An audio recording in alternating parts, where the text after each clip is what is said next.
I do really believe 100% from every part of me that everyone has the capacity to be able to do the things that they want and not to be held back by the mental baggage that's in our head that we want to push through. Welcome to the Do the Thing podcast.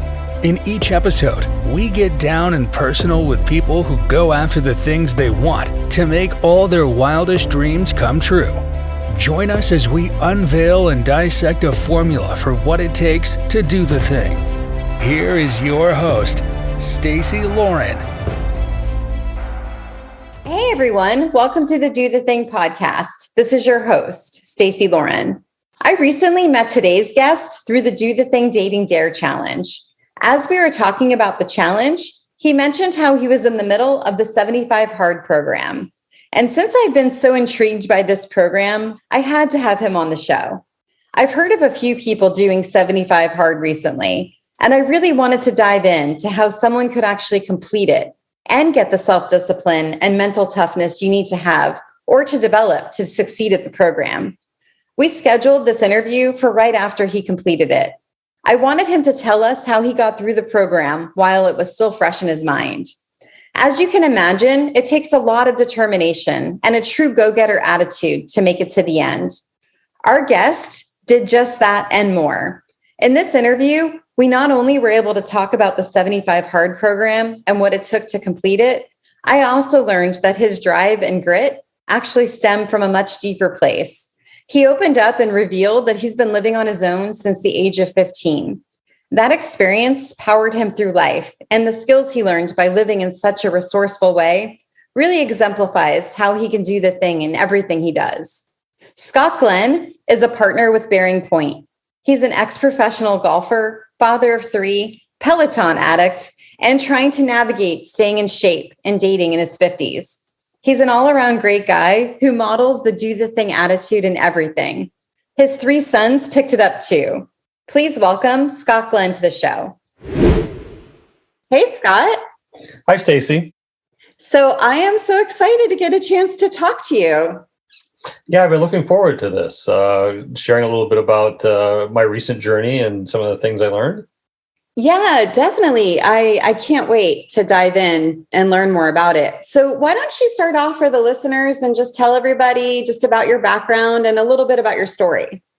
Sure. So I'm 54 years old, a very active father and soon-to-be empty nester. My sons are 22, 20, and 17. I've been very focused on them and my career, and sometimes doing that, you find that you forget about yourself. And so I think I can recall, back in college, I went through a time where I just was focused on school, and I was a student athlete, and I kind of let myself go and, learned a lot about staying in shape and how easy I think it was an eye opener how easy the pounds could jump on. And again, when I became a father for the first time, I had sons who were 17 months apart. And again, another journey where I realized I'd gained 30, 40 pounds and that I didn't want and needed to find a way to lose it. And then recently, I wouldn't say I gained, maybe gained, 10 to 15 pounds that I wanted to lose, and had a friend who I was on a ski trip with, who was telling me about this program 75 Hard that she was about to take on. And I remember commenting like, you're in fantastic shape. You look great. And she's like, we could always find ways of improving ourselves. And so it really just started getting me thinking like, you know what, I have gained a little bit. It's time to start focusing on me again.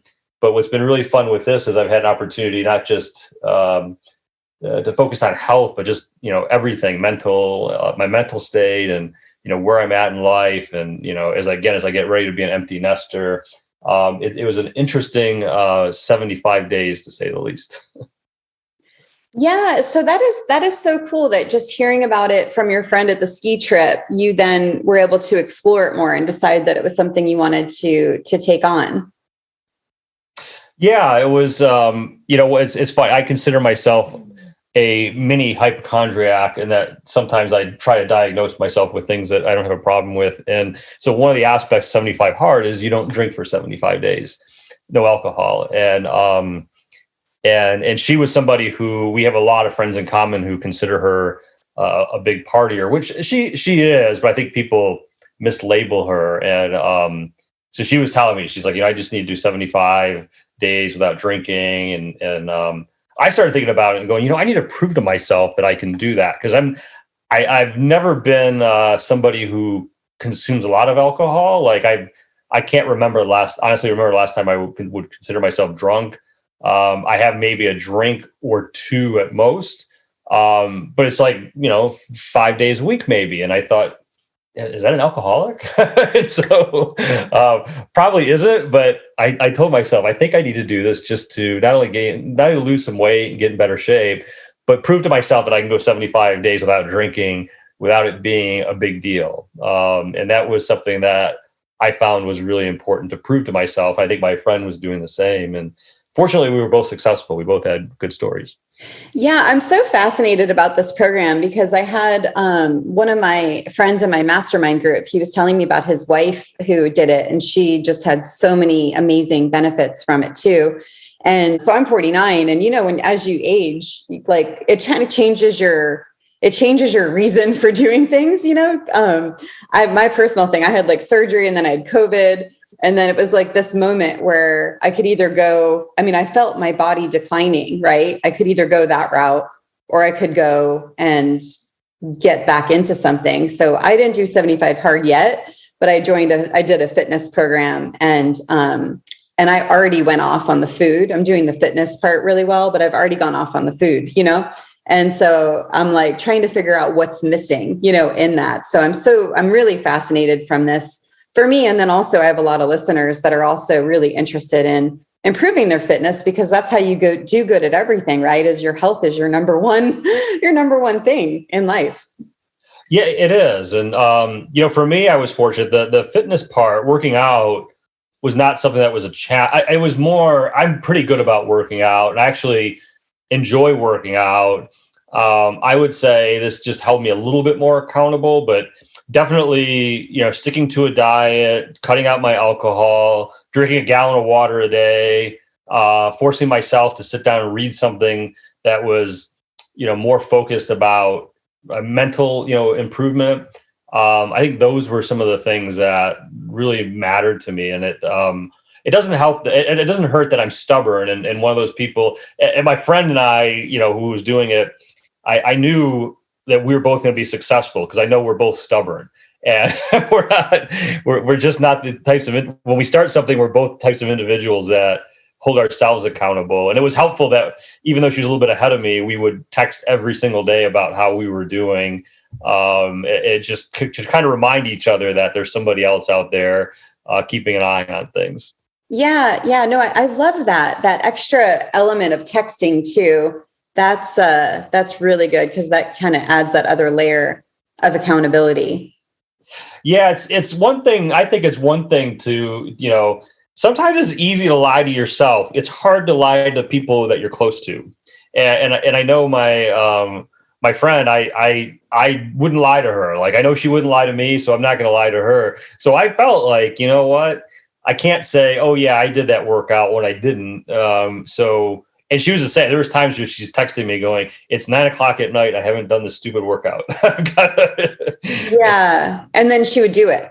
And she would do it. And I love that. She was calling me sometimes where she was outside and it was pouring rain. Wow. Calling me going, I just need someone to talk to, because I have to walk for 45 minutes in the cold and rainy weather.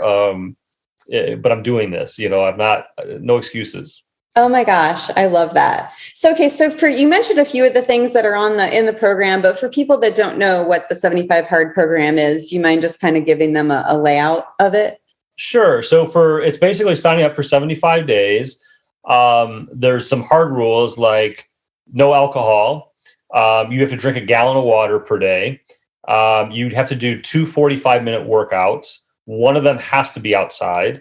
The other can be inside or outside. There's rules around, what constitutes a workout. but for the most part, it's just common sense things. And then you have to follow a diet, but it's a diet of your choice. So that's a little bit unique in that they don't say, here's the diet. It's you set the rules for your diet. You should be setting rules that, will result in weight loss. But it's up to you to pick what the diet is and then stick to it and have no cheat days, no cheat meals. And then you have to read 10 pages a day of a book that is, I don't know if you call it self-help or just something that's educational, that will help you become a better person. So I say it's not self-help. I read a book on, new ways of leadership in business. And that was my first book, and you have to do 10 pages of that. And then you also have to take a picture of yourself every single day. And they encourage you to do something in the mirror. I did as a guy, I would do shirtless pictures. My friend did one, she would have her sports bra on and, really taking pictures of what you look like. And as much as I was like, I didn't dislike it because I thought, I don't want to do this. It was more, I don't see the point of this. After looking at my day 1 and my day 75 pictures, I was really glad I did it because I could see a big difference.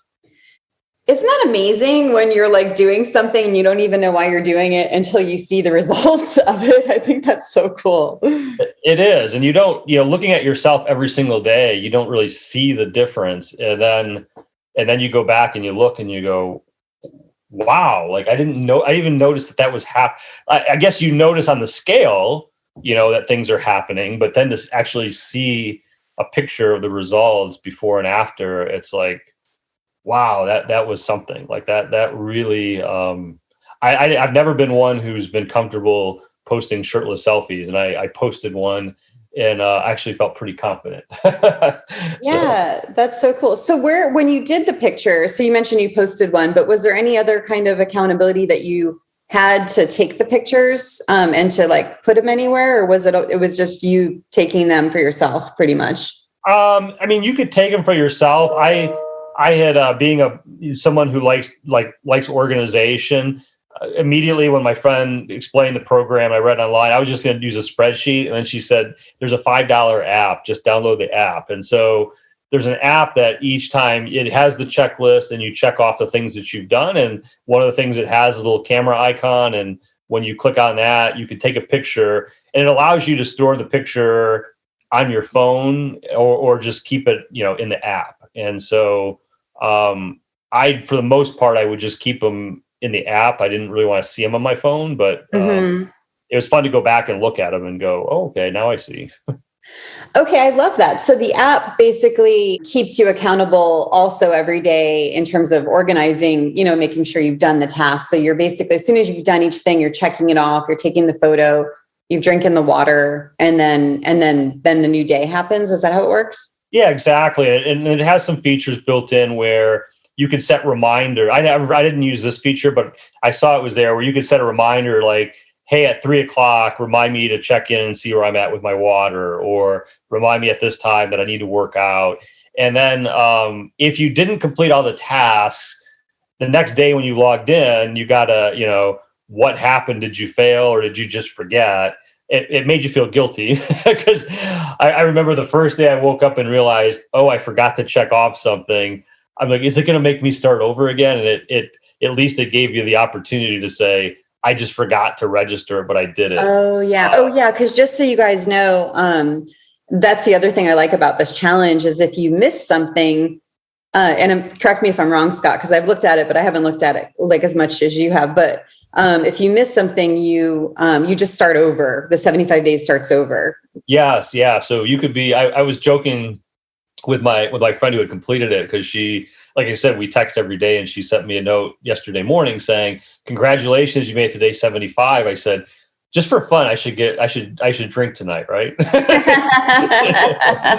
She's like, only if you want to start back from day 1. I'm like, yeah, no, I'm going to actually do this again in the fall, but with a few activities I have coming up, I said, I've learned I can live without drinking, but at the same time, I'm going to Louisville, and I do need some bourbon.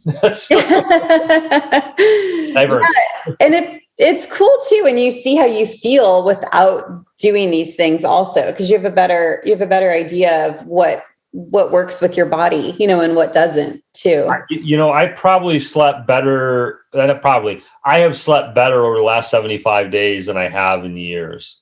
And so that's a big, that was a big eye opener, that all of a sudden my sleep has improved dramatically. And I've talked to some medical professionals who said, yeah, that's alcohol will do that to you. It'll disrupt your sleep. So good for you. You learned. And so, that's got me to a point where I've said, I want to have a drink and be social with friends, but, I'm definitely going to limit my intake as far as the number of days a week. I'm going to probably stick to weekends because, the sleep value is just amazing.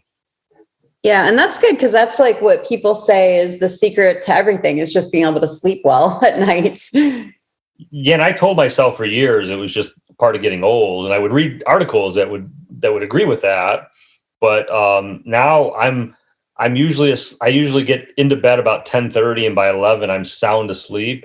And I tend to wake up 7-8 o'clock with the alarm. Wow. So how did you do the gallon of water? That's the thing that, like, when I saw that, I'm like, how do you actually drink a gallon of water a day? It's not as much as you think. It sounded a lot. And so I have a smart thermos that I bought. And I've had it for a while, but what I do is the minute I wake up, the first thing I do when I wake up is I actually already have it sitting by my side of my bed. And when I wake up, I start drinking water. I take it with my vitamins. And I find, like, just in my morning routine, just getting ready, I typically drink, 20 ounces of water, and then I just keep it filled and keep it next to me. And I find that, even if I'm drinking, I don't drink coffee. I have a bad habit of drinking Diet Pepsi, which is the next thing to go. But I'll have it sitting next to my Diet Pepsi, and for every sip of Diet Pepsi, I'll drink water. And I find that the gallon goes by. I actually drink more than a gallon because it goes by pretty quickly. I would tell people, if you do it, start drinking the water early, because if you wait late in the day, you're going to be up in the middle of the night going to the bathroom. Oh, right. Yeah. The other challenge to think about is, I had my friend said, "Oh, you get used to it." You don't. I have this world's smallest bladder, I think, so I'm constantly going to the bathroom, and I do have to time it where if I'm driving somewhere, like this weekend, we played a baseball tournament that was 45 minutes away, and I had to remind myself to slow down my water intake for an hour or so before we left, so that I wasn't driving and needing to pull over to go to the bathroom. And so that's something to factor. And actually, I timed this so that our big tournament's down in Louisville, and we leave next week.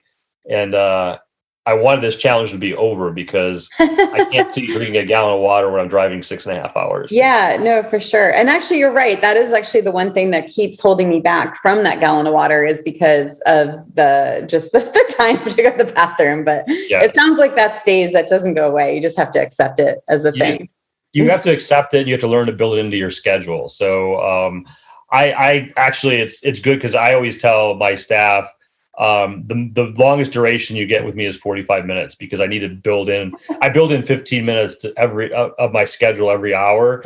And it's been very helpful because there's usually a bathroom break in that 15 minutes that I have free. Yeah. Oh my gosh. That's so funny. So yeah. So, and true though. I mean, but it's also, water's the thing that gives you the hydration to be able to feel better also. Yeah. And you have to, I think one thing too, to keep in mind, if you do the program, is if you weigh yourself and you're using your weight as a KPI of how am I doing, you have to recognize the first few days your weight actually may go up, because your body's not used to all that water. And then, so I actually started, I think I gained 2 pounds the first week. It was already going the wrong direction. And then I realized, well, it's probably because I'm not used to putting all that water in my body. Right. And then sure enough, then it started coming off. And, once you start seeing the weight drop down, and it just starts to feel so much better. And but again, for this challenge, I think the weight was great, but it was the percentage of body fat I lost and the quality of sleep. So what kind of diet did you follow? So when I lost, when my kids were, babies, I lost 35 pounds in 3 months doing the Atkins diet. And so I've always tried to follow a modified Atkins.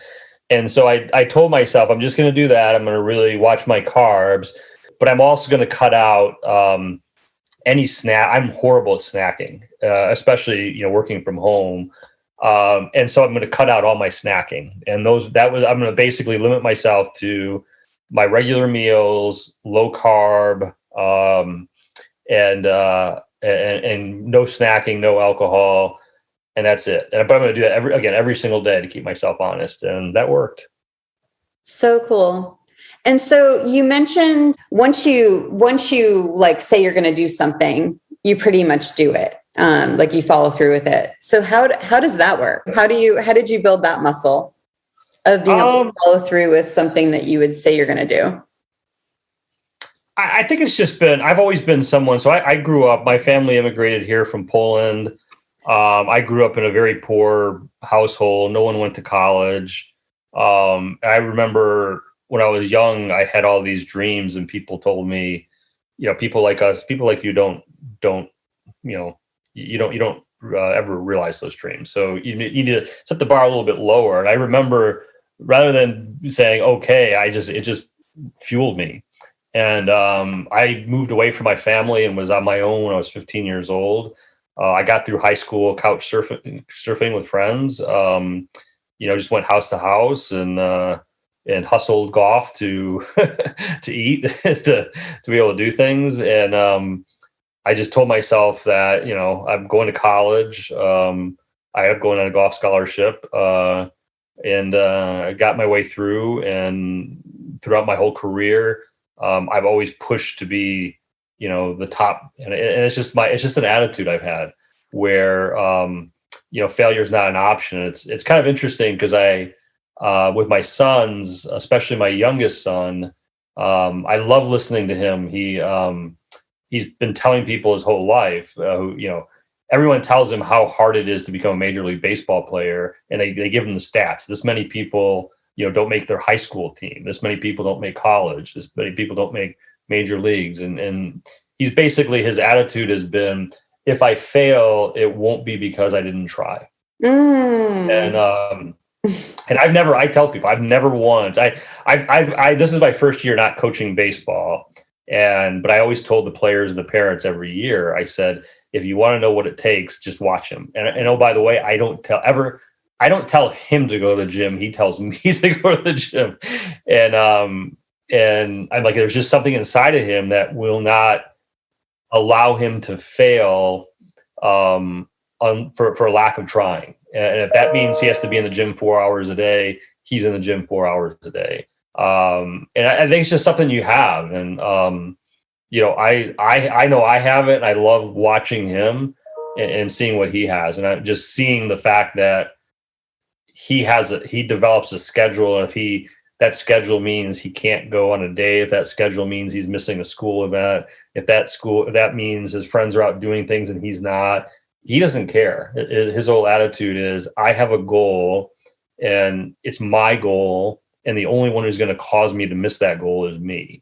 And I'm no excuses. It's my goal. And I'm just not going to let anything get in the way. And I've been the same way. And I look back on my life. Like I said, very blue collar kid from the wrong side of the tracks, who's now a successful executive, big house, 2 cars, golf club membership, lavish vacations. And it wasn't handed to me. It was, you have to work. And to me, I still think of everything like that. And like my friend who was successful also doing the program, I think where her and I related, she's very similar. She's somebody who has driven herself. She's a successful attorney who is really self-motivated and got to where she's at all by herself. And again, kind of the same thing. I could see it with her when she started the program, that she's going to succeed because she doesn't allow herself to fail. Yeah. And I love being able to look at that, kind of like that background of doing the thing, right? Because you're doing the thing in fitness and this whole 75 hard stuff, but then seeing that these principles were developed over these years in your life and all the challenges you've had, and how you've been able to get through. Yeah. I think it's, like I said, I think it's definitely a mindset. And I think, I see a lot of times I'll see it, in the group that we're in with people. I did this with my own brother, who struggle with dating, and you have to step back sometimes and say, am I the person that I'd want to date? And if I'm not, how do I become that person? What's it going to take? And if it means, if dating somebody is going to be the key to my happiness, then I need to make myself more dateable. What does that look like? What do I have to do? Otherwise, I know a lot of people who don't care about dating whatsoever. And that's great. But those who do, they don't ask themselves, what can I do to become a more attractive partner for somebody? And when I say attractive, it doesn't mean that's just saying physical. It could be mental. Like, there's so many elements. But yeah, sometimes you have to step back and think about, what am I doing to be the best version of me? Because the only person who's stopping you is the way I see it. Yeah. And it's amazing when you're able to look at yourself, right? And not look outside and blame everyone else. You're taking responsibility and ownership for, who you are and then who you're bringing into your life. Exactly. The part about bringing into your life, I think that was one of the things that was interesting with this program, is I really started noticing, like, wow, I feel incredible for 54. I'm losing weight. I'm seeing my, for the first time I looked down at my stomach and I could see defined abs. It's like, wow, I'm like, this is great. Like, but what else isn't, if I'm not happy, what else isn't making me happy? And I started realizing, I'm going to be an empty nester. I don't really want to be in Michigan. I hate the winters here. That's a negative. That's something that's always, I'm negative in the winters. I notice I gain weight in the wintertime, because the weight I'm trying to lose now is from last winter. And it's because in the wintertime, you can't get out and exercise. Sometimes I'll go 2 to 3 days of being in the house and not going out. And then I'll just go to a restaurant or a bar, and I feel like I have to drink. And so I've started telling myself, it's time to look for a move to warmer climate, if that's going to make me a better version of me. I also started thinking about people in my life who sometimes bring me down a bit, and they're not bad people. I always see people describe relationships, and they talk about, this person was toxic, they were a narcissist. I'm a believer that everyone, or for most people, are inherently good. It's just sometimes the wrong people are in your life at the wrong time. And I started taking an inventory of that, and I realized there were certain people in my life who, when I interacted with them, I didn't like the way I felt. And so it was time to cut those people out. Maybe it was temporary, maybe it's permanent, but I certainly started being more in tune with the feelings of, what was driving some of the times where I felt a little bit sad, or I wasn't necessarily the most positive version of myself. Yeah, that's it's so good to be able to ask yourself those questions. I was just talking to someone the other day who mentioned, I think it was Tony Robbins, that said, the key to your happiness is to ask yourself, the best questions for yourself. Yeah, no, I agree. It's, we don't do that a lot. I think sometimes you just get so wrapped up and you don't step back and ask yourself. I started getting into a point where each day I would say to myself, how do I feel today? And if I wasn't feeling my best, well, why? And then what am I doing about that? And it's funny, because as a baseball coach, it's one of the things that I really, like I said, I always told my son, this is your life, this is your dream, it's not mine. If I don't care what you want to do in life. My oldest son is going to go, he's graduating college, and before he goes to grad school, he wants to go work as a ski lift operator. And I remember him telling me that and looking at me saying, what do you think? And my answer was, if that's what makes you happy, then go do it. Do what makes you happy, be aware of it. But at the same time, if you're not happy, ask yourself why. And if you're not getting the results you want, ask yourself why. And with my youngest son, it's the same thing. If you have a bad game, you can get mad at the umpires, you can get mad at your teammates. What good does that do? What are you accomplishing by doing that? You're accomplishing nothing. You need to step back and take ownership and saying, well, what could I do better? If it is your teammate's fault, that's great. What are you doing to get on a better team? And is it really your teammate's fault or is it really your fault? Yeah, I love that. I love that ability because it's so few people do that, right? Like taking ownership for your part of the situation. I think it is so much easier to say like why it's not working because of something or someone else. Yeah, and last year it was funny after 4 years of playing baseball for me and with his closest friends at the end of the season, he said, "Dad, I think I've outgrown you and these guys." He's like, "No offense, but I think I'm ready for another level." And he was right. I told him, I said, that's, again, you own it and you can't make excuse, if you look at around and you say, these guys are giving me an excuse, I've got to eliminate that excuse, then it's time to move on. And he ended up moving up a couple levels in baseball. And the team he's playing for, he pitched yesterday and it was the team behind him was so much better. And he walked, we were going home. He said, "Dad, that maybe," he's like, "it was a big difference." He's like, "It was a tough decision, but I did recognize that last year when I would get upset, I was doing everything I could. I was just surrounded by the wrong people and they weren't bad people." He said, "Dad, they weren't bad people. I really liked my teammates. They just weren't focused as much as I was on where I want to go. None of those guys are going to go play college baseball. Now I'm surrounded by guys who are going to go play college baseball and we take it more serious." And he goes, "It was the right thing for me. It was really hard, but it was absolutely the right thing." And I, like I said, I've been mentally trying to think the same things about the people that I'm closest to and where I spent my time thinking, who are those people that are the most positive influence on me that, when I finish talking to them or being with them, I walk away going, wow, I feel great versus, people who maybe are tracking me down because they always seem to have problems. Right. Yeah. It's that whole average of the 5 people you're around. Yeah, definitely. So can we talk more about your, cause I didn't know this. So I just think it's a huge part of who you are is just being on your own when you were 15 and having to figure it out basically. Can you talk a little bit more about that? Like how you kind of like navigated through that? Yeah. So I had a unique childhood. I was raised by my grandparents and, when I was in middle school, I was a hockey player and a golfer. And like I said, no one had went to college. And my great-grandfather had passed away. My great-grandmother was on her own. She'd never been on her own her whole life. And she wanted to go to Florida and she didn't want to be by herself. So my grandparents said, you should go live with your great-grandmother in Florida. And it's a chance for, so she's not by herself. At the same time, you can work on your golf game. Maybe someone will recognize you and you can play college golf. Who knows? And so I went down there with her and then she decided she hated it. And so she wanted to be back in Michigan.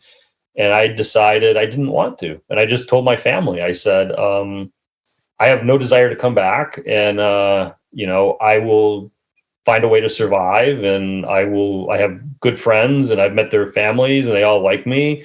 And I'm not asking for money, just a place to sleep. And that's what I did. Starting at 15, I basically just said, I'm going to do this on my own. And when you're dealing with, a blue collar family who doesn't know any better, I look back on it. And if my kids had told me they were going to do that, I would have said, yeah, you're out of your mind, get your butt home. But I just, my grandparents didn't know any better. So they said, well, if you think you could do it. And so I had a couple close friends and, talked to them and their parents and they're like, you could stay, so kind of bounced around a bit with different friends. And I always paid my own way and paid for my own meals. And, I was a good golfer. So I got jobs at the golf course. I would hustle. I would go out and play people for money and always win. What I found was that I got to be a bit of a, mini celebrity. That was a very good junior golfer. And I'd play against people and beat them, but I don't think they minded, $20 here and there for this kid who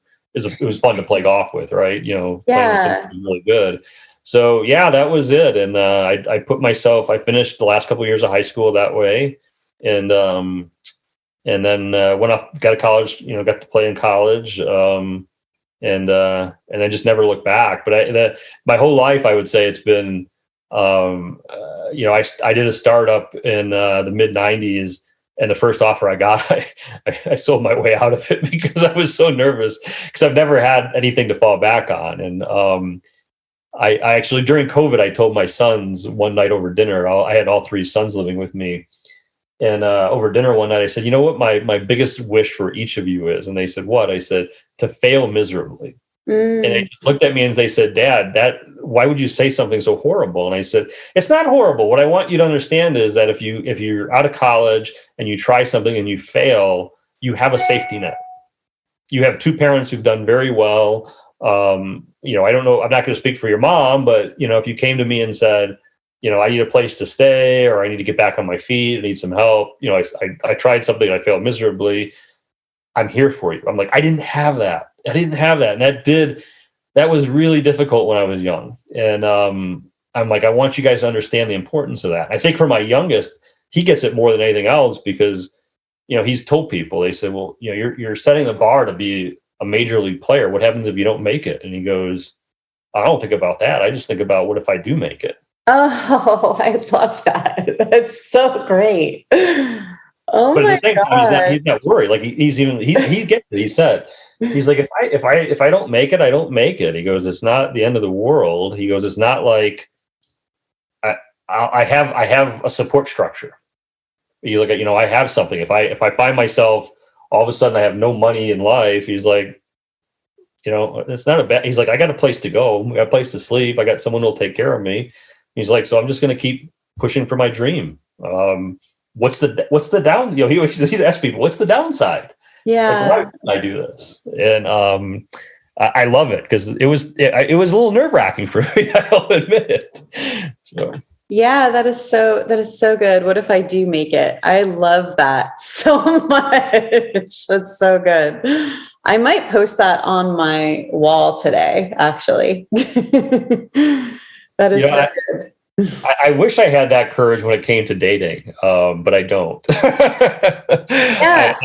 It's funny because I'm not a person who will go up to strangers and just start talking to them, and with a mindset of, so what could happen, right? And I'm an intelligent person, and it isn't really a so what could happen, but it's just so foreign to me and so much out of my comfort zone that I just don't do it. Yeah. And I'm glad you said that. So just so you guys know, so Scott and I met through a Facebook group, and then I'm starting a challenge it's like a dating challenge, and he's going to be part of it. And so it was supposed to be 14, but everyone wanted longer to do both weekends. So it's a 17-day challenge. And I'd love to interview you after, because I think that statement is going to expand. Well, I know you're going to be traveling, aren't you, for part of it? I'm going to be challenging. I'm going to be traveling for a good part of it, unfortunately. Yeah. So we'll figure it out. But yeah, because either way, I could always send you the stuff after. But yeah, it's amazing to get to know more about you, and then hearing it through your sons too. It just shows how much you've been modeling this do the thing attitude, because they definitely picked it up. It sounds like. So I wanted to, gosh, it's amazing. I'm like wanting to geek out more on your younger experience, but I do want to, let's get back to 75 hard for a minute. Sure. And I wanted to talk about the accountability. So in terms of the accountability goes and being able to keep up that program, was it really just the app and then your friend, or was there anything else that you did to hold yourself accountable between checking everything off in the app, taking the picture, and then texting your friend? That's all really, for me, that's all it really was. But like I said, there's a few others who said, we're all going to do this. And then most of them within a week were out. And actually, one of my friends who tried it a few times, she recently reached out and said, okay, I'm going to do this, but I'm going to modify with my own rules. And I told her, I said, I think that's okay. I think, to me, like if somebody said, hey, is 75 hard worth it? I would say absolutely. And they looked at it and said, well, I can't do this. It's like, it's 75 days of something. I think that to me, that's why I told it's 75 days of discipline. You pick the discipline, you pick the rules. Like, what am I going to do? Like, I would definitely say the no alcohol, take that out. That should be an easy one because you are in control. And there's a lot you can learn not drinking for 75 days. You can learn that that's not uncomfortable to ask for water at a restaurant. I didn't know how many non-alcoholic beers there were in the world, but there are a lot, and they're very trendy at restaurants now. If you're somebody who's traveling a lot and the water's difficult, well, then, maybe set a different goal with that. If the workouts if it's an hour and a half of workouts are unrealistic because you're a single parent with little kids, okay, great. But what can you do? Ask yourself that. What can I do for 75 days that I'm going to then hold myself accountable for? And then no excuses. Just do it. If you say I can do it, then you got to do it. You got to make time. If that means you have to schedule out your day in advance, which I think is a good routine, do that. But to me, it's just this mindset that says, I want to hold myself accountable. Like I said, it's nice to have the app that goes, yeah, I did that, or I didn't do that. And then it also helps to have somebody else doing it. I think with any program like that, if you have friends who are doing it and you can hold each other accountable, I think it does. Like I said, it's easy to lie to yourself. It's hard to lie to your friends. Yeah. Yeah, no, that's true. So what do you think was the hardest thing for you during that challenge? Early on, it was the alcohol because I'm a creature of habit. And you go out to a restaurant and when you're single and you're by yourself, you sit at the bar. And you sit at the bar and they come down. You don't want to just say, well, just give me a water. I feel really cheap because I'm always sensitive to wait staff that these people are really working hard to make, not the greatest living in the world. So, ordering water is like, that's a huge part of the overall bill to keep the restaurant afloat. And that also factors into the tip. And so I had to convince myself it is okay to drink water. And if you want to tip more than 20%, tip more than 20%, tip 30%, and then you won't feel so bad. Yeah. But that part early on was just a mental change. It was a huge mental change for me to say, it's okay to go sit at a restaurant and not have a drink. Or finishing a round of golf and all the guys are sitting around having a beer and you're just sipping on water. It's okay. I had to tell myself it's okay. That part early on was the hardest. After that, it was actually it wasn't hard. And my friend told me the same thing. She said, after the first 20 days or so, you're going to get into a routine and you're going to find that it's a new normal. So for saying to yourself, it's okay, was that the one thing that you said that helped the most? Or was there anything else that you would say to yourself to like quiet down the guy that wanted to drink? that was the biggest, because I found myself, I answered my question, am I an alcoholic? And the answer is no, because I wasn't craving alcohol. I was craving normalcy. And I had to invent a new normal. And what I like is after the 75 days, I've invented a new normal. And I like that new normal. And so I've learned that I can drink water at a restaurant. It's okay. I could just tip a little bit more if I feel guilty, or I can get a non-alcoholic beer that's low calorie. That I've learned there's lots of options, and that to me, and then just getting into habits like the water. Like I don't even think about the water now. Like I assume I drink a gallon. I know I actually drink more than a gallon because I just keep the thermos by me all day long, and it just. Every time it gets empty, I walk to the refrigerator and refill it. And it got to a point where I would just lose count. Like, cause I knew, filling it up 6 times was going to be a gallon or more. I probably filled it up 8-9 times. What's like the number one piece of advice to people on doing the thing in terms of a challenge like this? I think you just gotta be somebody who, at the beginning of it, you got to say, what is it going to take? And you got to be really honest with yourself and say, let's think of the excuses ahead of time. What are my excuses? Why am I not going to do this? And then how do I mitigate that risk? And I know some friends failed. Again, to me, there's constraints, and then there's mental issues. A constraint is I don't have an hour and a half in the day. Well, to step back and say, what if I get up early and work out 45 minutes? What if the other 45 minutes is right before I go to bed? Is that feasible? If you're a single parent with kids at home and you can't do it, maybe you can't. Maybe you have to modify it. And that's okay, but don't set yourself up. I think for the people who I know who tried it and failed, they felt like failures. And it was, well, maybe you were taking on something that you weren't ready for.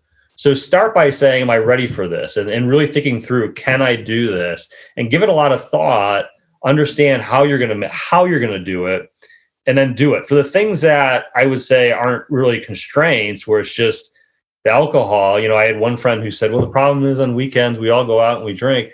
I'm sorry, you don't have to. Yeah. You could go out and not drink. I've learned that. You can go out and not drink. Does it feel really awkward? Yeah, but so what? Stop it. That's an excuse. Eliminate those excuses. If you're truly constrained of not being able to do it, modify it and then figure out what you can do and stick to it. For those other things, force yourself out of your comfort zone and say, you know what? No excuses. I can go out with my friends and I can drink water, and that's okay. Or if I think those people are bad influences on me, I'm going to avoid them for 75 days. I think it's really understanding and being honest with yourself up front and setting yourself up for success. So good. So good.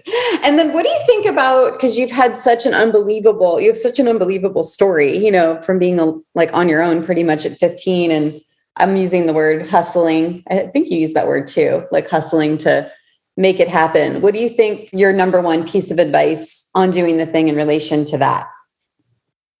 I think it just goes back to, learning to not put blame on everybody else, and just, what I remember telling my son when he started to become a good pitcher is I said, I remember walking out to the mound once, and I looked at him and he said, what am I doing wrong?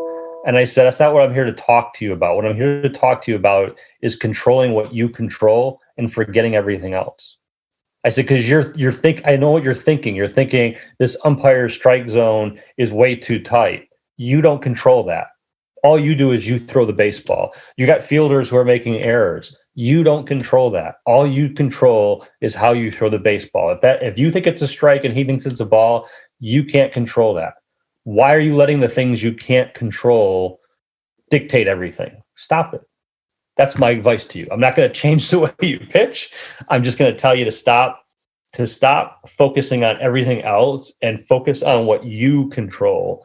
And that made him a better pitcher because he learned to focus on just himself. I would say with these programs, it's the same thing. It's forget about all the outside influences that will make you fail anytime you're trying to do a program, and just say, what am I in control of? And again, there may be some real constraints, but eliminate all those artificial constraints.